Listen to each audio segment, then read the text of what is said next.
बिस्मिल्लाहिर्रहमानिर्रहीम। अस्सलाम वालेकुम। आओ आज बात करते हैं उस राज की, उस खामोश लम्हे की जब सारी दुनिया सो रही होती है और एक इंसान अपने रब के सामने खड़ा होता है। वो लम्हा जिसे तहज्जुद कहते हैं।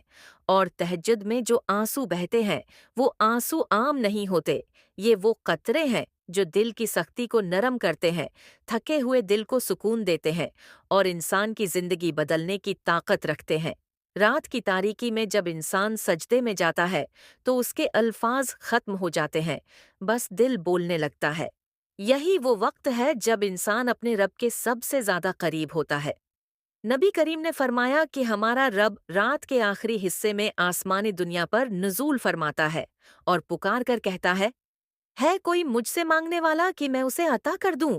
है कोई बख्शिश मांगने वाला कि मैं उसे माफ कर दूं? सोचो, ऐसा रब जब बुलाता है तो इंसान का दिल कैसे न पिघले। तहज्जुद में रोना ये सिर्फ कमजोरी नहीं, ये रूह की ताकत की सबसे बड़ी निशानी है।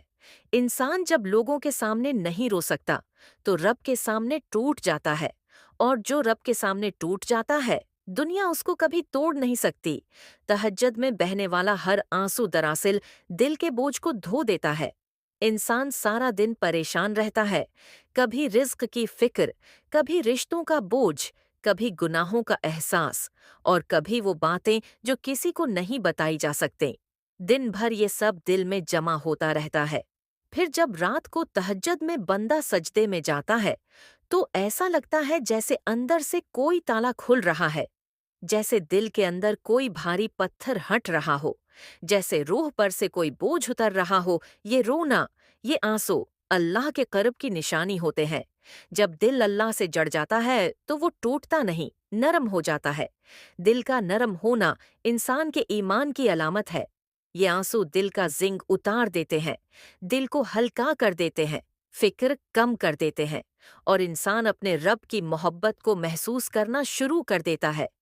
कभी तुमने महसूस किया है कि जब आदमी तहज्जुद में रोता है तो उसके बाद उसके रवैयों में भी तब्दीली आती है। उसका दिल दूसरों के लिए नर्म हो जाता है। उसके अंदर से गुस्सा कम हो जाता है, उसका दिल पाकीज़ा होने लगता है, उसके अंदर से हसद, कीना और बदगुमानी निकलने लगती है। और सबसे खास बात ये कि तहज्जुद में बहने वाला आंसू इंसान की तकदीर बदल देता है। ये वो दुआ है जो सईदा अर्श पर जाती है। ये वो दुआ है जो अल्लाह कभी रद्द नहीं करता। तहज्जुद में रोकर मांगी गई ख्वाहिशें कभी ज़ाया नहीं होते।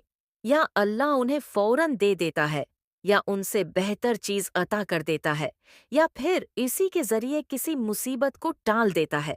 इंसान कभी कभी समझ नहीं पाता कि उसके साथ खैर क्यों हो रहा है, मगर हकीकत में इसकी रात के आंसू उसके लिए रास्ते बना रहे होते हैं। और हाँ, तहज्जुद का सबसे बड़ा रूहानी फायदा ये है कि इंसान अपने रब के साथ अकेला होता है। कोई दुखने वाला नहीं, कोई सुनने वाला नहीं, कोई जज करने वाला नहीं, बस अल्लाह और बंदा। यही खलूत, ये कुर्ब, ये लम्हात इंसान की रूह में सुकून भर देते हैं। इंसान दुनिया के शोर से थक जाता है, लेकिन तहज्जुद की खामोशी इसके अंदर रोशनी भर देती है। जब बंदा तहज्जुद में रोता है तो रब उसके आंसू देखकर उसके दिल की हकीकत जान लेता है। लोगों को दिखाने के लिए नहीं, सिर्फ अल्लाह के लिए बहाए गए आंसू। यही आंसू सबसे कीमती होते हैं। अल्लाह फरमाता है, मैं टूटे हुए दिलों के पास होता हूँ। इसीलिए तहज्जुद में रोना इंसान के दिल को हल्का कर देता है। दिल हल्का होता है क्योंकि रब सुन रहा होता है। दिल साफ होता है क्योंकि रब जानता है कि ये बंदा उसके सामने इखलास से रो रहा है। दिल रोशन होता है क्योंकि इस वक्त नूर ही नूर नाजिल होता है। आखिर में एक बात, जो शख्स तहज्जुद में रो लेता है वो दुनिया के दर्द से बच जाता है। उसकी रूह मजबूत हो जाती है, उसका दिल मुतमईन हो जाता है, और अल्लाह के साथ उसका रिश्ता उतना गहरा हो जाता है कि फिर मुश्किलात भी उसे हिलाना छोड़ देती हैं। अगर कभी जिंदगी में थिकन महसूस हो, बातें दिल में जमा हो जाएं, लोग समझ न पाएं, तो बस एक रात उठकर तहज्जुद में खड़े हो जाना और रब के सामने टूट कर रोना। फिर देखना तुम्हारा दिल कैसे हल्का होता है, तुम्हारी रूह कैसे सुकून हासिल करती है, और तुम्हारी जिंदगी कैसे आसान ताज़ा